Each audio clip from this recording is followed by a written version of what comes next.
गौतम बुद्ध अपने ध्यान में बैठे थे। वहां पर एक आदमी आया। ये आदमी अपने आलसीपन से बहुत ज़्यादा परेशान था। आलसी आदमी गौतम बुद्ध से बोला, गुरुजी मेरी मदद कीजिए, मैं अपने आलस से बहुत ज़्यादा परेशान हूँ। आप ही कोई उपाय बताइए जिससे मैं आलसीपन से छुटकारा पा सकूँ। गौतम बुद्ध ने उस आदमी से कहा, पहले मुझे यह बताओ कि तुम्हें क्यों लगता है कि तुम आलसी हो। आलसी आदमी बोला, सिर्फ मुझे नहीं, मेरे परिवार वालों और मेरे आसपास के सभी लोगों को ऐसा लगता है कि मैं आलसी हूँ। गौतम बुद्ध ने फिर उससे पूछा, क्या तुम जानते हो आलस से क्या होता है। आलसी आदमी बोला, नहीं मैं नहीं जानता, किंतु मैं इतना जरूर जानता हूँ कि आलस से बहुत बुरी चीज़ है जिसकी वजह से मुझे जीवन में बहुत नुकसान हुआ है। गौतम बुद्ध बोले, जिस परेशानी से तुम छुटकारा पाना चाहते हो पहले उसके बारे में पूरी जानकारी ले लोगे तो उससे छुटकारा पाना आसान हो जाएगा। आलसी आदमी बोला, भगवान इतनी बुद्धि तो मुझ में नहीं है, आप ही मुझे इस समस्या के बारे में जानकारी दीजिए। तब गौतम बुद्ध बोले, आलस एक मानसिक अवस्था है, एक विचार है जिसे जाने अनजाने में हम खुद ही जन्म देते हैं। आलस्य दो मूलभूत कारणों की वजह से ही जन्म लेता है, एक है शारीरिक और दूसरा मानसिक। शारीरिक कारणों में पहला कारण है गलत तरह का भोजन।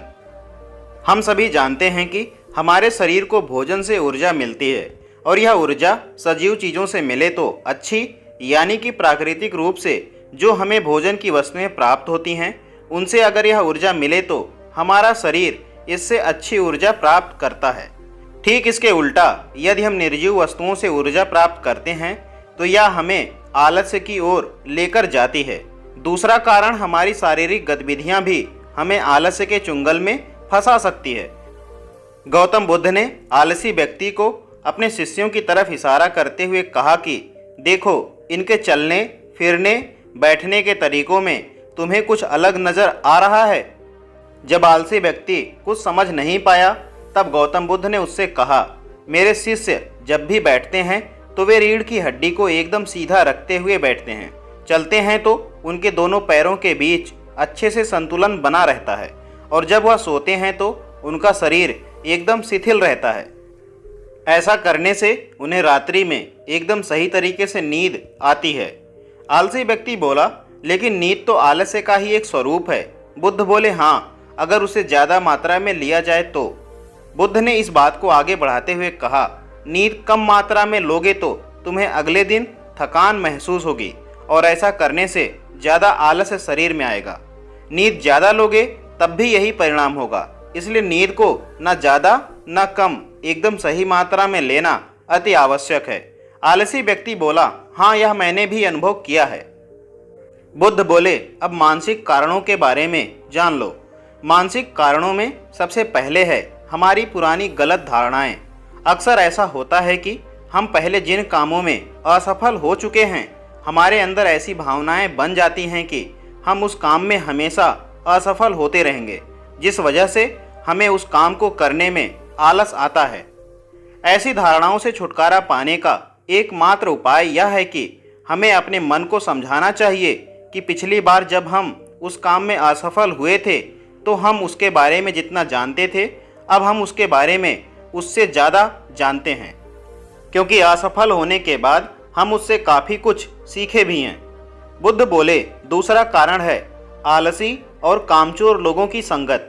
कई बार ऐसा होता है कि हम आलसी नहीं होते मगर जिनके साथ हम रहते हैं हम उनके जैसा बनने लगते हैं। इससे छुटकारा पाने का उपाय बहुत ही सरल है। कामचोर और आलसी व्यक्तियों से दूर रहो। ऐसे व्यक्तियों की संगत में रहो जो अपने काम को बड़ी लगन से करते हैं और तुम्हें भी कुछ सिखा पाएं। गौतम बुद्ध ने तीसरा कारण बताते हुए कहा, यह कारण आलस्य के लिए सबसे बड़ा कारण है, काम को कल पर टालते रहना। यह कारण इतना शक्तिशाली है कि किसी भी व्यक्ति को बर्बाद कर सकता है। इससे बचने का सबसे आसान उपाय यह है कि जो काम जितनी जल्दी संभव हो उतना जल्दी कर दिया जाए।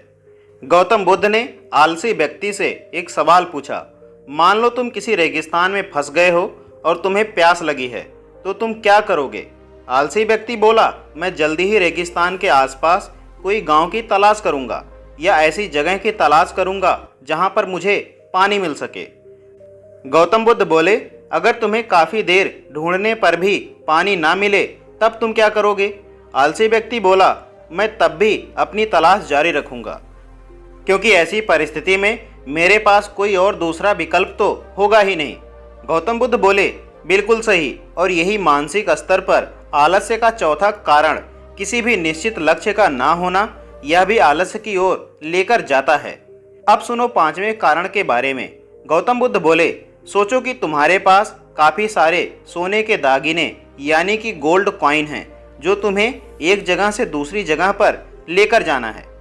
तुम चलते चलते थक जाते हो और किसी पेड़ के नीचे बैठ जाते हो, और तभी तुम्हें दूर से तुम्हारी तरफ दौड़कर आ रहे डाकू दिखाई देते हैं। तो क्या तब भी तुम आलस्य करके वहीं बैठे रहोगे, या ऐसी परिस्थिति में तुम वहां से उठकर दौड़ने लगोगे? आलसी व्यक्ति बोला, जी मुझे वहां से दौड़ना ही पड़ेगा, नहीं तो मेरी जान और सोने के दागिने दोनों खतरे में पड़ जाएंगे। बुद्ध बोले, यानी कि तुम्हारे पास एक ठोस वजह होगी दौड़ने के लिए। यही है आलस्य का पांचवा कारण, किसी भी काम के लिए ठोस वजह का ना होना।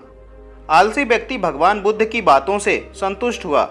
वह बोला, बुद्ध, मैं अब आलस्य के बारे में सब कुछ जान चुका हूँ, और अब मैं इन सभी कारणों पर काम करूँगा और अपने आलस्य को दूर भगा दूंगा। दोस्तों, उम्मीद करता हूँ कि गौतम बुद्ध और आलसी व्यक्ति की कहानी आपको अच्छी लगी होगी, और इसे सुनने के बाद आप कभी भी जीवन में आलस्य नहीं करेंगे। बाकी का क्या ख्याल है आपका इस जानकारी के बारे में? कमेंट बॉक्स में अपनी राय में ज़रूर दें, और जानकारी पसंद आई हो तो ज़्यादा से ज़्यादा इस वीडियो को अपने लोगों तक शेयर ज़रूर करें। जल्द मिलते हैं एक और बेहतरीन कहानी के साथ।